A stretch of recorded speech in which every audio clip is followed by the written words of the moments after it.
মেসির জোড়া গোলে নাকি আনন্দে ভাসল পুরো ফুটবল বিশ্ব। সম্প্রতি সোশ্যাল মিডিয়ায় দাবানলের মতো ছড়িয়ে পড়েছে একটি খবর, যেখানে দাবি করা হচ্ছে আগের ফাইনাল ঘিরে বিতর্কের জেরে ফিফা নাকি পুনরায় ফাইনালের আয়োজন করেছে এবং সেখানে স্পেনকে হারিয়ে ট্রফি উঁচিয়ে ধরেছে আল বিসেলেস্তেরা।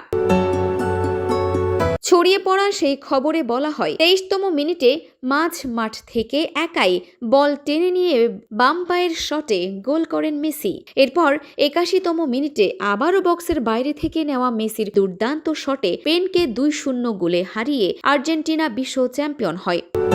খবরটিতে ম্যাচের মিনিট, গোলের বিবরণ এবং ফিফার তথাকথিত সিদ্ধান্তের কথা এমনভাবে ফুটিয়ে তোলা হয়েছে যাতে যে কোনো সাধারণ ফুটবল প্রেমী এক নজর দেখলেই এটিকে সত্যি বলে ভুল করবেন। তবে প্রধান আন্তর্জাতিক ক্রীড়া মাধ্যম ও ফিফার অফিসিয়াল তথ্যানুসারে এই পুরো খবরটি সম্পূর্ণ ভিত্তিহীন, বানোয়াট এবং একটি মন গড়া গুজব। ফিফা কোনো ফুটবল বিশ্বকাপের ফাইনাল পুনরায় আয়োজনের সিদ্ধান্ত নেয়নি। মূলত কিছু ভুয়া ফেসবুক পেজ এবং ইউটিউব চ্যানেল সস্তা ভিউ ও সাবস্ক্রাইবার পাওয়ার উদ্দেশ্যে কৃত্রিম বুদ্ধিমত্তা এবং কাল্পনিক গল্প সাজিয়ে এই ক্লিক বেইট কন্টেন্ট তৈরি করেছে। বাস্তবে বিশ্বকাপ ফাইনাল পুনরায় অনুষ্ঠিত হওয়ার কোনো সুযোগ বা আইনি বিধান নেই। ফুটবল প্রেমীদের আবেগকে পুঁজি করে এই ধরনের ভুয়া খবর ছড়ানো নিয়ে আপনার মতামত কি?